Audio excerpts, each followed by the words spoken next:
Ya, Saudara, Dinas Perhubungan akan melakukan pembinaan kepada Pak Ogah yang kerap meresahkan pengguna jalan di Kabupaten Goa. Lantas bagaimana bentuk pembinaan yang akan diterapkan oleh Dinas Perhubungan Goa? Saat ini kami sudah terhubung dengan Kepala Bidang Lalu Lintas Dinas Perhubungan Goa, Ibu Made Dianing Puspitarini. Ibu Made. Ya, selamat sore. Baik. Ibu Made, berkaitan dengan pembinaan kepada Pak Ogah, ini bentuk pembinaan seperti apa yang akan dilakukan kepada Pak Ogah? Ya, yang pertama mungkin kami akan melakukan pendataan terkait Ogah ini karena mereka biasanya berganti-ganti shift dan juga ada beberapa tempat yang memang mereka tempati untuk menjadi Pak Ogah.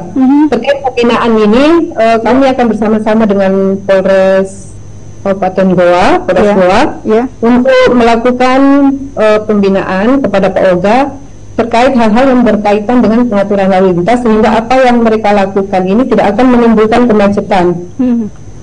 Kalau memang mereka ini membantu petugas untuk melancarkan lalu lintas, maka kami akan memberikan setidaknya beberapa ilmu terkait pengaturan lalu lintas, sehingga hal ini tidak akan semakin meresahkan dan merugikan masyarakat terkait kemacetan lalu lintas ini. Seberapa meresahkannya Pak Ogah selama ini di Kabupaten Goa, Bu?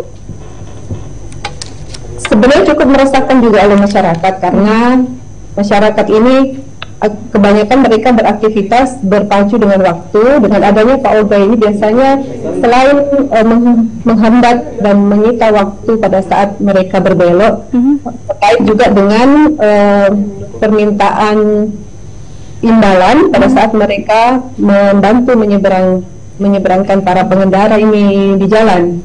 Hal itu yang meresahkan masyarakat sebenarnya. Selama ini apakah baru kali ini akan ditangani oleh Disub atau selama ini sebenarnya sudah ada penanganan sebelumnya, tetapi sejauh ini Pak Ogahnya tetap ada? Penanganan selama ini kami melakukan pemantauan.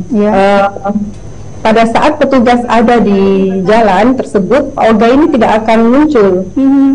Petugas tidak ada, mereka akan mulai berdatangan. Jadi selama ini kami, khususnya di daerah Tun Abdul Razak itu, setelah dibukanya U-turn yang depan Honda, di sana itu mulai ada Pak Ogah. Jadi kami sering melakukan secara acak untuk berpatroli. Kemudian jika kami melihat ada Pak Ogah, kami akan mendatangi Pak Ogah tersebut untuk menegur mereka dan menertibkan untuk tidak dulu melakukan aktivitas terkait menyeberangkan kendaraan, karena dibukanya U-turn di Honda di Jalan Abdul Razak itu tujuan kami adalah untuk melancarkan lalu lintas, sedangkan dengan adanya Pak Ogah ini malah nanti akan menimbulkan kemacetan lagi. Baik. Ya, selama ini apa yang menjadi kendala Dinas Perhubungan dalam penanganan Pak Ogah? Sebenarnya kendala mungkin dengan komunikasi dengan Pak Ogah ini kami memang masih belum melakukan komunikasi secara intensif dengan mereka. Karena selama ini kalau mereka lihat petugas, mereka pasti akan pergi sembunyi, ya Bu ya? Ya, betul sekali. Jadi mungkin kedepannya kami akan melakukan komunikasi untuk lebih intensif lagi dengan mereka, apa-apa yang supaya ada win-win solution dalam mengatasi masalah Pak Ogah dan kemacetan ini. Soal kan ada titik-titiknya ya, titik-titik untuk pengamanan itu apakah sudah diatur sedemikian sehingga titik mana saja akan diberlakukan dan siapa yang akan terlibat nanti? Berkaitan dengan mekanisme pembinaannya, Ibu. Iya, untuk di Kabupaten Goa ini mungkin kita akan fokus di Jalan Tun Abdul Razak karena di sana itu memang di dua wilayah ini, yaitu di dekat Al-Azhar di wilayah Kota Makassar dengan wilayah Kabupaten Goa, memang masyarakat diresahkan oleh Pak Ogah. Jadi mungkin kami akan berkonsentrasi di sana bersama-sama dengan instansi terkait, yaitu Polres, Dinas Sosial, dan juga Satpol PP, dan tentu juga dengan bantuan dari masyarakat sekitar untuk bisa mengawasi dan melaporkan kepada kami kalau memang ada hal-hal yang mulai meresahkan masyarakat terjadi di sekitar.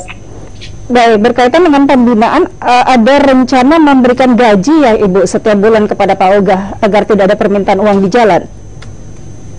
Ya, ini kebetulan masih wacana, kami belum membicarakan lebih lanjut lagi terkait hal ini. Mungkin nanti akan dibahas lebih lanjut dengan pihak-pihak terkait, karena untuk memberi gaji pasti akan melibatkan APBD daerah.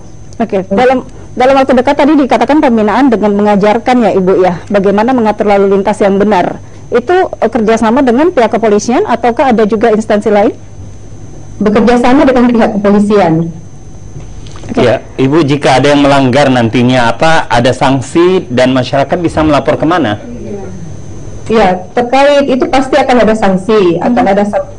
Apabila memang diberlakukan pemberian gaji ini, otomatis ada tanggung jawab yang harus mereka emban, dan mereka sudah tidak bisa lagi untuk memungut di jalan. Jadi otomatis kami akan ada sanksi jika memang hal itu diberlakukan, dan masyarakat bisa langsung melapor kepada kami di Dinas Perhubungan, bisa juga melalui website kami, Dinas Perhubungan juga bisa, dan juga kepada petugas yang berjaga di sana. Dan kami juga sekarang ada grup, yaitu grup dengan masyarakat dengan Dinas Perhubungan Provinsi juga terkait ini. Mereka juga bisa melaporkan pada grup tersebut. Baik, bagaimana sosialisasi agar masyarakat luas bisa tahu bahwa sebenarnya pemberian Subgoa selanjutnya untuk sosialisasi ini? Ya, sosialisasi yang akan kami lakukan itu